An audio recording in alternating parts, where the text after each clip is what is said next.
ప్రియమైన క్రీస్తు సంగమా, యేసుక్రీస్తు నామమందు మీ అందరికీ శుభాభివందనములు.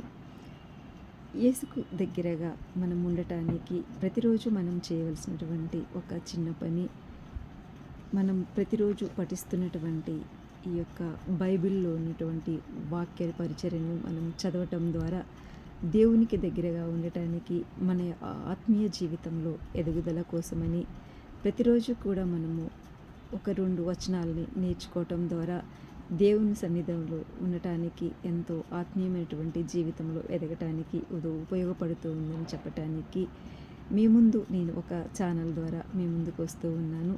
ఈ ఛానల్ని ఆదరిస్తారని, ప్రతిరోజు మీకు తెలియనటువంటి విషయాలని తెలుసుకోవటానికి కానీ, మనం ప్రతిరోజు దేవుని దగ్గర సన్నిధానంలో మొరొకరిల్లటానికి మనం చేసేటువంటి ఒక చిన్న ప్రయత్నంలో క్రమం తప్పకుండా మనం బైబిల్ పఠనం చేయటం ద్వారా దేవుని సన్నిధంలో మనకు కావాల్సినటువంటి ఆత్మీయ ఎదుగుదల, అలాగనే మనకి కావాల్సినటువంటి మన యొక్క అవసరములను బట్టి మన సన్నిధానంలో మోకరిల్లినప్పుడు దేవుడు ఎంత అద్భుతమైనటువంటి కార్యములు చేస్తూ ఉన్నాడో, ప్రతిరోజు ప్రతినిత్యం మనము ఎన్నో యొక్క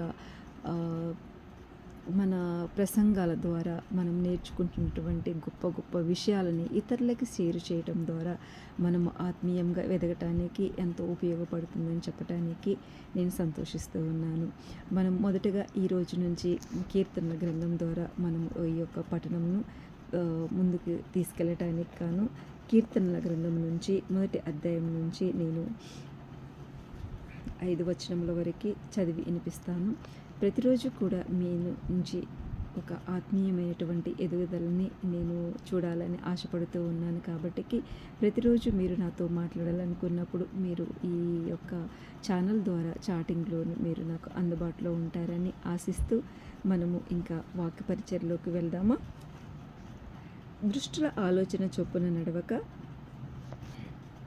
పాపం మార్గమున నిలవక, అపహాస్యులు కూర్చుండు చోట కూర్చుండక, యెహోవా ధర్మశాస్త్రమందు ఆనందించుచు దీవారాత్రములు దానిని ధ్యానించువాడు ధన్యుడు. ఎంత గొప్ప ప్రవచనములు మనకిచ్చినాడు కీర్తనల గ్రంథంలో. చూస్తున్నారు కదా, మన యొక్క ఆలోచనలు ఏ విధంగా ఉంటాయంటే, దృష్టుల యొక్క ఆలోచన చొప్పున మనము ఏ రోజు కూడా మనము నడుచుకోకూడదండి. ప్రియమైన క్రీస్తు సంగమా, మీ అందరికీ శుభాభివందనములు. మరొక్కసారి, దృష్టుల ఆలోచన చొప్పున నడవక, పాపుల మార్గమున నిలవక, పాపాత్ములు ఉన్నటువంటి ప్లేస్లో మనము నిల్చోకూడదండి. ఎందుకంటే మనకి ఇంత అద్భుతమైనటువంటి వాక్య పరిచరణ ఇచ్చేటువంటి మన ప్రవక్తలను బట్టి వందనములు చెల్లించుకుందాము. వారందరికీ కూడా తెలుగులో ఇంత స్పష్టమైనటువంటి గ్రంథాన్ని మనకిచ్చినందుకే ఈ పవిత్ర గ్రంథానికి మరొకసారి కృతజ్ఞతలు. యేసుక్రీస్తు నామమందు శుభాభివందనములు ప్రతి ఒక్కరికి. అపహాస్యులు కూర్చుండు చోట కూర్చునక. అపహాస్యులు ఎవరండి? మనము ఒక స్టెప్ ముందుకు వెదుగుతున్నాము, మన జీవితంలో కొంచెము సంతోషంగా ఉన్నాము అని అంటే, మన చుట్టూ ఉన్నటువంటి సమాజంలో ఎలా ఉన్నారో తెలుసా? వాళ్ళకి ఇంత ఎక్కువ ఉన్నది, వాళ్ళకి ఇలా ఉన్నారు, వీళ్ళ పిల్లలు ఎక్కువ చదువుతున్నారు, వాళ్ళు క్రమశిక్షణగా ఉన్నారు, క్రమం తప్పకుండా చర్చికి వెళ్తున్నారని మనల్ని చూసి ఈర్ష్యపడేటువంటి వాళ్ళు అపహాస్యులు. మనల్ని చూసి వెనకాల నవ్వుకునేటువంటి వారు మనము వాళ్ళకి దూరంగా ఉండటము మన జీవితంలో ఎంతో గొప్ప ధన్యత అండి. సో అలాంటి వారికి మనం దూరంగా ఉంటూ మనం దేవునికి మనం దగ్గరగా ఉన్నట్లయితే ప్రతిరోజు ప్రతినిత్యము మన జీవితంలో ఎన్నో అద్భుతమైనటువంటి కార్యములను మనము చూడవచ్చును.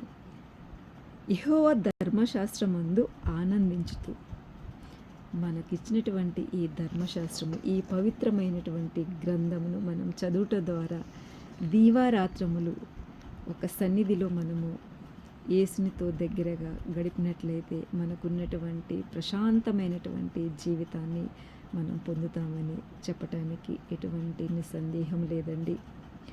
ధర్మశాస్త్రమును మనం పఠించిన ఎడల ఆనందంగా ఉంటుంది మన మనసుకి. అది చెప్పలేనటువంటి మరొక. దీవారాత్రములు ధ్యానించుతూ వాళ్ళకి ధన్యతని ఇచ్చేటువంటి ఈ పవిత్రమైన గ్రంథాన్ని మనం ప్రతిరోజు పఠించుదాం.